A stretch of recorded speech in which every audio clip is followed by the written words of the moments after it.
Walang palag sa mga otoridad ang isang babae nang arestuhin ito ng mga tauhan ng Quezon City District Anti-Cybercrime Team sa Cubao, Quezon City dahil sa pagbebenta ng rehistradong SIM card na may verified online bank account.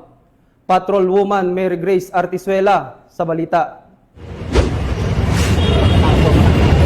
Kalaboso ang 27 anyos na babaeng ito sa Cubao, Quezon City dahil sa pagbebenta online ng rehistradong SIM card na may verified bank account sa halagang 4,100 piso.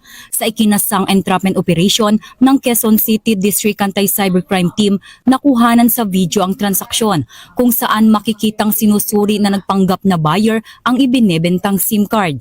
Matapos makumpirma na ito ay rehistrado at may verified bank account, agad na inaresto ang suspect ng mga otoridad. Nahaharap ngayon ng suspect sa paglabag sa SIM Registration Act at Anti-Financial Account Scamming Act o AFASA na parehong may kaugnayan sa Cybercrime Prevention Act of 2012. Samantala, nasa pangalaga na ng QCDAC ang suspect pati na rin ang mga nakumpiskang ebidensya para sa tamang disposisyon at investigasyon. Muli po, para po sa kaalaman ng ating lahat, pinagbabawal po ang pagbebenta ng rehistradong SIM card.